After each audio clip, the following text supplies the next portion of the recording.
Yala. So just to return to what I was talking about last week. So what is the concept of fault attacks? So when we began this course, we were like standard brain, and we were trying to attack systems with secrets inside them. And the only thing we knew how to do was give the system inputs and observe the outputs. And then we went to the planet brain mode, which is passive attacks. And we learned that we can observe the system and see what's going on.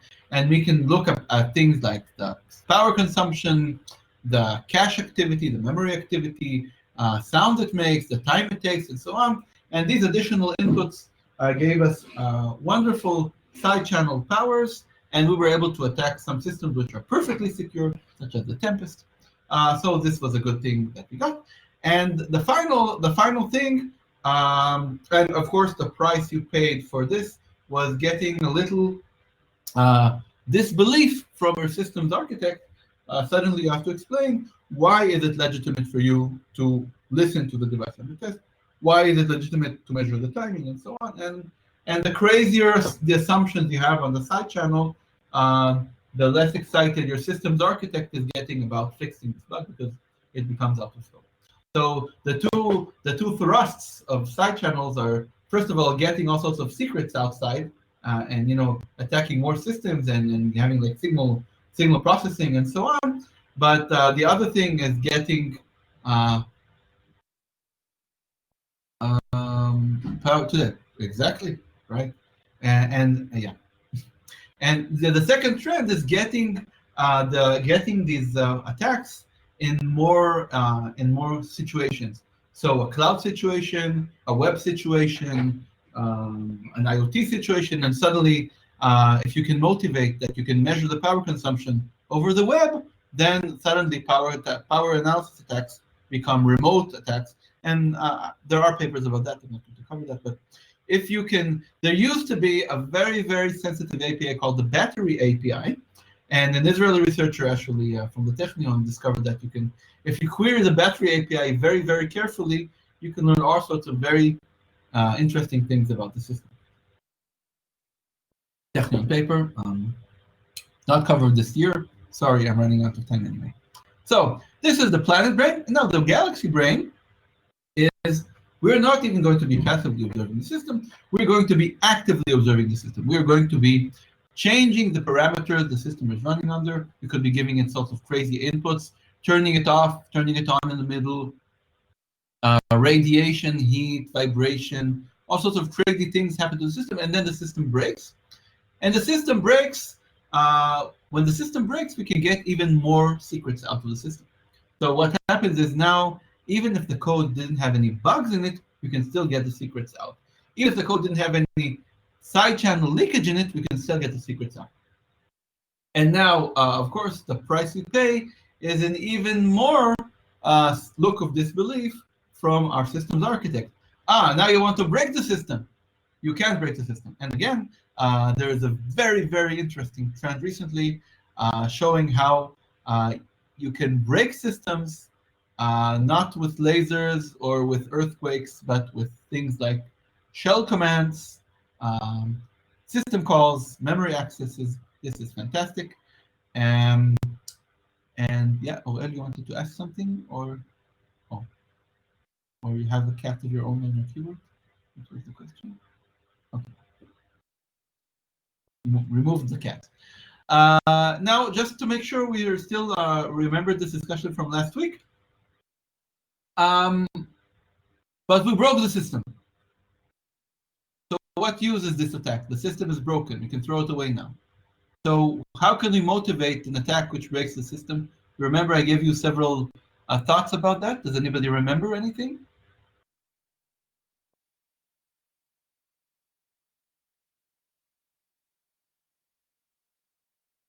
Yeah, so if the damage is permanent and the key is unique per device, so it is like answering when is it useless.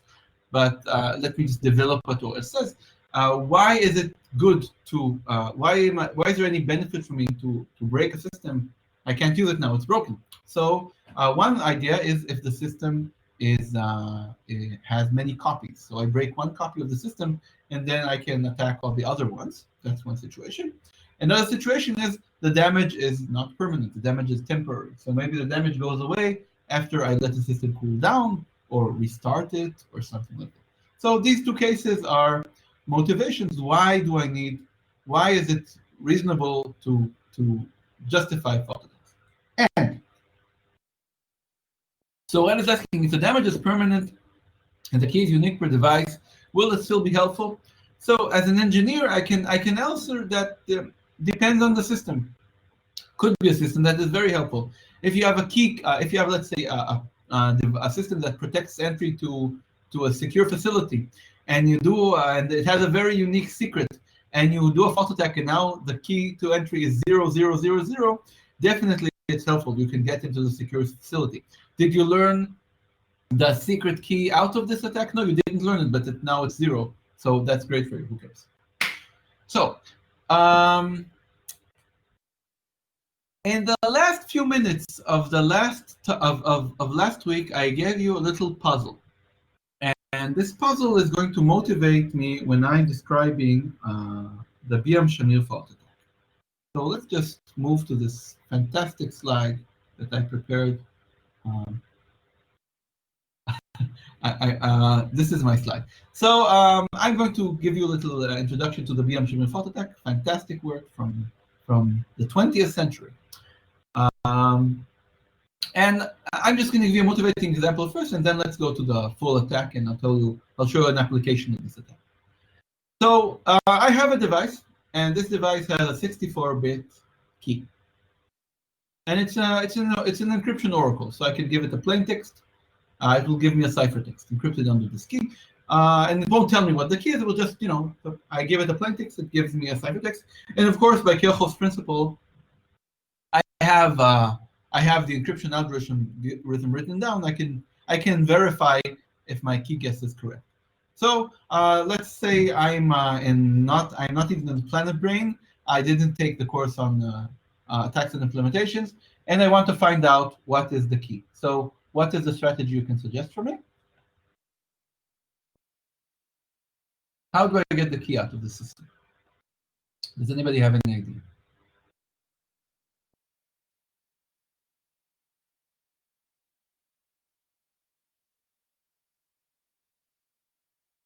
So this is an encryption oracle. I give it a plain text. It outputs the ciphertext under this key. It doesn't tell me what is the key. And I didn't take my course. So how do I get the key out?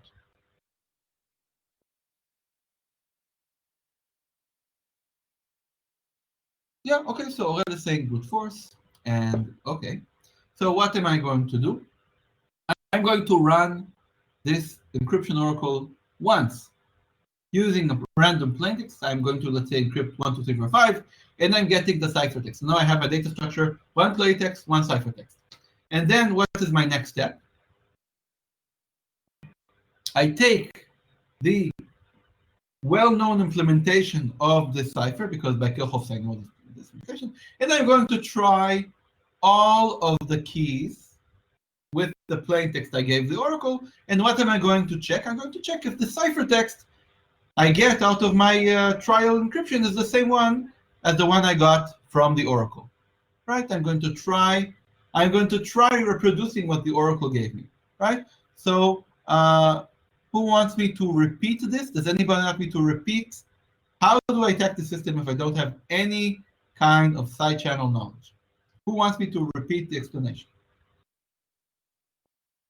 Okay, so people do want me to repeat. So I am going to take this encryption oracle, I'm going to run it once.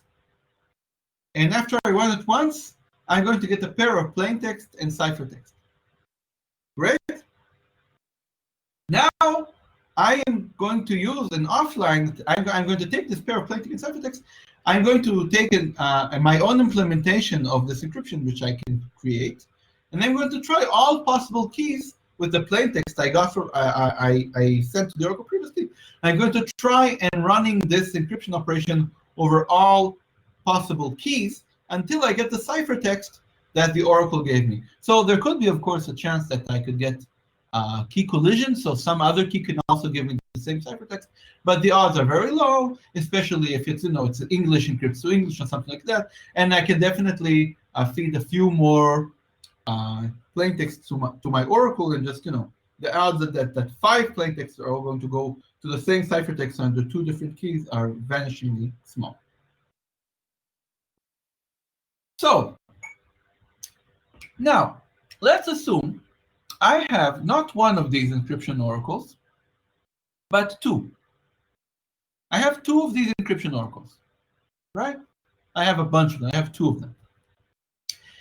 And let's also assume that I have a fault attack. But this fault attack is really a doomsday option fault attack. This fault attack, when I run it, it zeroes out half of the bits of the key. So after I run it, half of the bits of the key are permanently set to 0. Okay? So the key used to be 64 bits. Now it's 32 bits or whatever it was before, and the lower 32 bits are permanently zapped, and they are 0. Now, how can I use this fault attack to reduce my the effort I have to spend to get the key out of the system? Does anybody have an idea?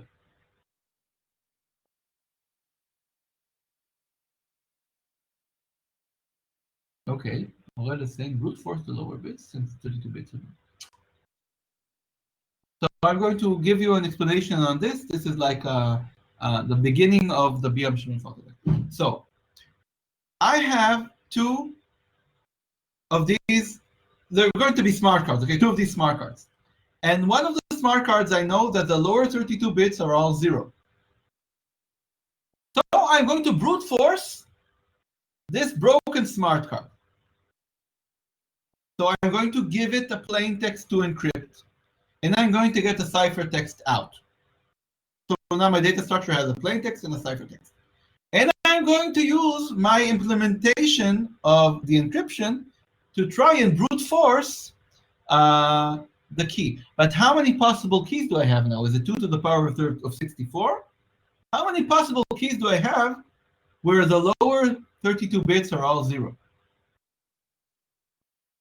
All right, so I have 2 to the 32 possible keys. So now I brute force, and after 2 to the 32 attempts, I don't find out the entire key, I only find out the top 32 bits. Now, what do I do? What is my next step?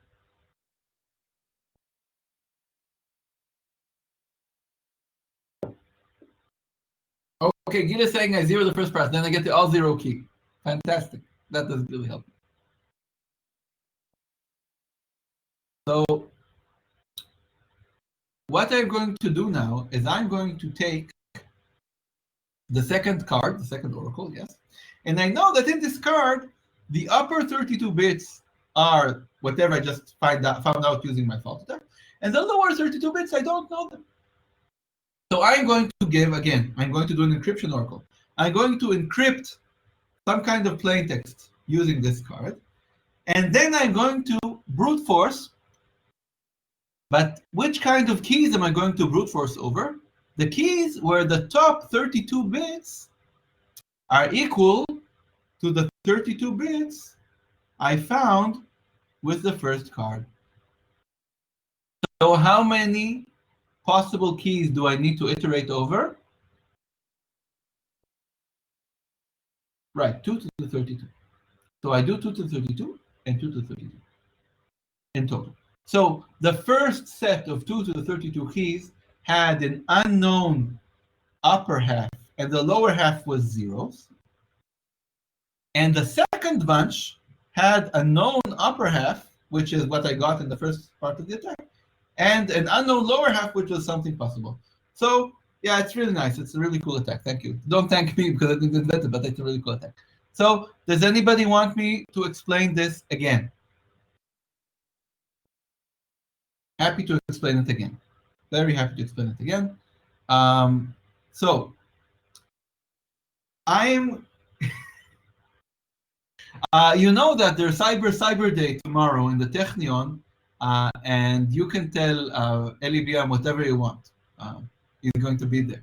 It's going to be really, really cool food, really great food because we have to make it ourselves. So great food, great company, and also fantastic talks. Yes, you can. Yeah, you're going to see. So you can see what changes Eyal made to the talk after giving it to you last week.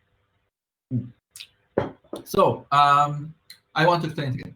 So I have two cards, and in these two cards, the upper half of the key is the same, but the lower half of the key, in one card, it's unknown because I don't know what's inside this card.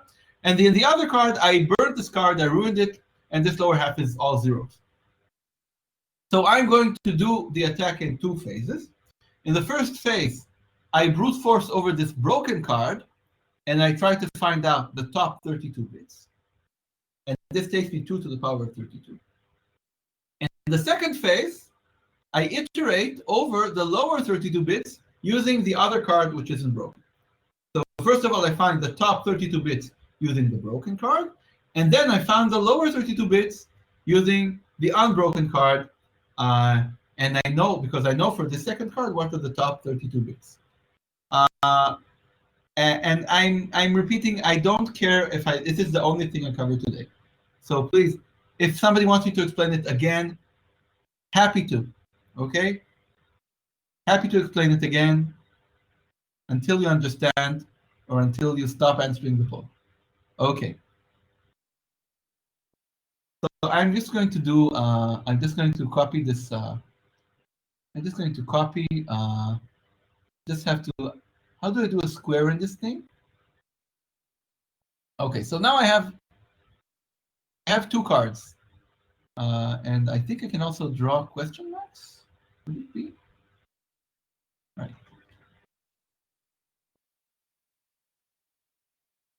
Maybe this will be a better explanation. So I have two cards, and they have exactly the same key because they're like a bunch of cards which are copied. And I did a fault attack, a very destructive fault attack on the top card. I zeroed out all of the bottom bits of the key. And I'm using this pair of cards to find out the entire key. And my method is, first of all, I'm brute forcing over this card. And I know that this card only has 2 to the 32 possible keys because all of the lower bits are 0. So my first step is to brute force over this card. And after I brute force over this broken card, I know what are the top 32 bits of the key.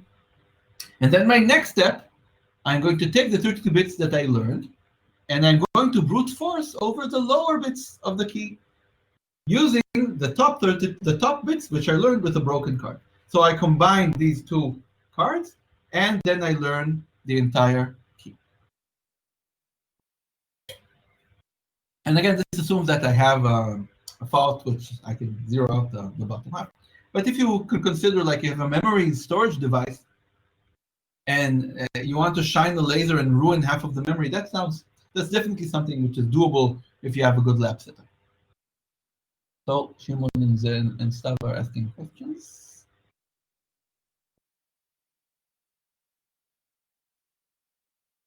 Will it help to break the other card? Well, I guess if you want to do it 2 or 3 or 4 or 5 times, if you have like a bunch of cards, definitely you can do all sorts of things. Okay, now I want to tell you about the Biham Shamir fault attack, and it's a fantastic attack. It's a fantastic attack, and the idea of this attack. So the answer stuff is yes, it will help if I break the other card. If I have a third card, so I can reduce my third. I can break 2/3 of the bits with the first card and the third with the second, and break none of them with the last one. So I can slowly increase my search space. If I have like the number of cards equal to the number of bits, I can do 1 attack per card, and yeah, it's kind of a trade-off. Yeah, I don't know if it's called money or like data or whatever.